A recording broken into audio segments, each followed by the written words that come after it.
Max और जादुई किताब।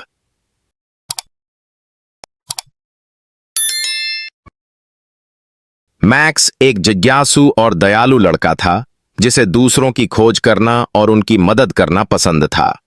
वह अपने माता पिता और अपने सबसे अच्छे दोस्त जैक के साथ एक छोटे शांतिपूर्ण शहर में रहता था।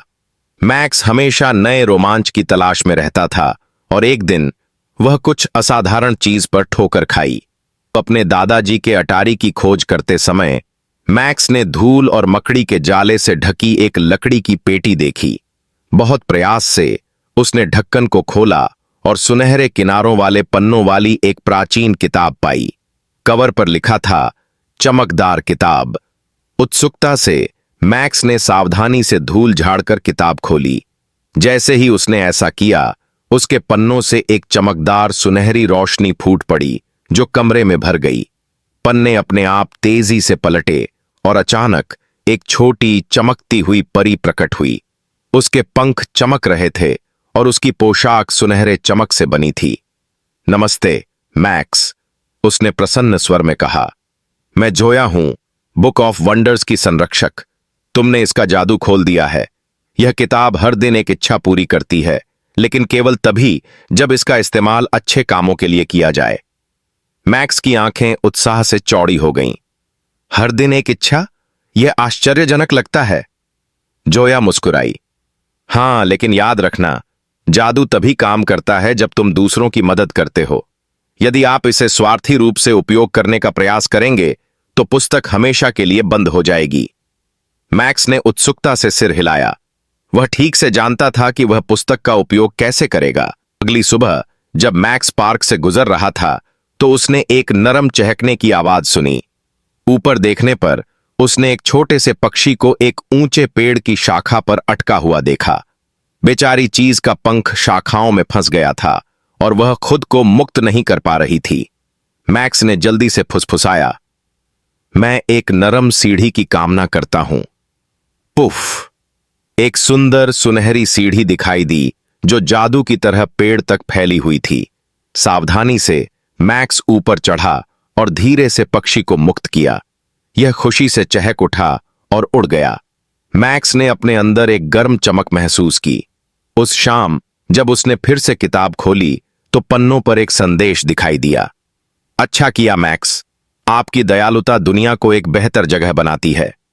हर किसी के लिए एक इच्छा हर दिन। मैक्स को कोई न कोई जरूरतमंद मिलता था और वह अपनी इच्छा से उनकी मदद करता था। जब वह प्यासे कुत्ते को सड़कों पर भटकते देखता था तो वह एक साफ कटोरे में ताजा पानी की कामना करता था। जब एक छोटी लड़की अपने घर का रास्ता भूल जाती थी तो वह उसे सुरक्षित वापस लाने के लिए एक चमकता हुआ रास्ता चाहता था।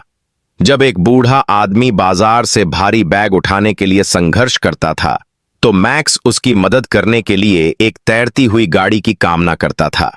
रहस्यमय लड़के के बारे में पूरे शहर में बात फैल गई, जिसके पास हमेशा सही समाधान होता था। लेकिन मैक्स ने कभी किसी को जादू की किताब के बारे में नहीं बताया। वह जानता था कि यह एक रहस्य था जिसे उसे सुरक्षित रखना था।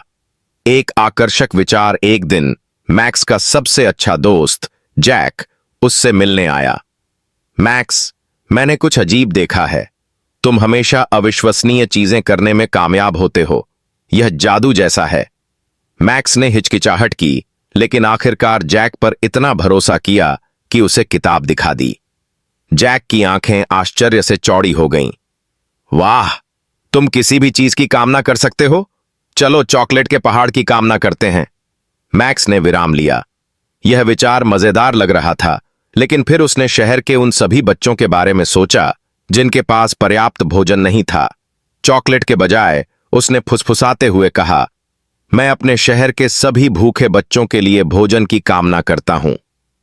अगली सुबह शहर के खाद्य बैंक जादुई रूप से ताजे फलों, ब्रेड और गर्म भोजन से भर गए। जिन परिवारों ने संघर्ष किया था उनके पास अब खाने के लिए पर्याप्त था। जैक ने विस्मय से मैक्स को देखा। मुझे लगता है कि दूसरों की मदद करना चॉकलेट से बेहतर है, उसने मुस्कुराते हुए स्वीकार किया। अंतिम संदेश उस रात जब मैक्स ने किताब खोली तो कुछ अप्रत्याशित हुआ।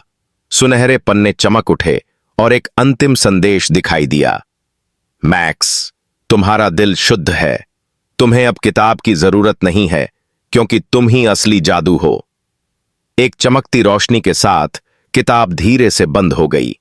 मैक्स ने इसे फिर से खोलने की कोशिश की, लेकिन यह हिली नहीं। जादू चला गया था, लेकिन मैक्स को दुख नहीं हुआ। उसे एहसास हुआ कि असली जादू किताब में नहीं था।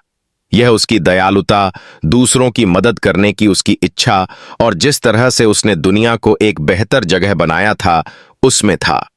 उस दिन से मैक्स ने लोगों की मदद करना जारी रखा, जादू की वजह से नहीं, बल्कि इसलिए कि वह जानता था कि दयालुता सबसे बड़ी शक्ति है। अंत। अगर आपको हमारी कार्टून कहानी पसंद आई हो तो हमारे चैनल को सब्सक्राइब करें और बेल आइकन को दबाएं ताकि हर आने वाली कार्टून कहानी सबसे पहले आप तक पहुंच सके। थैंक्स।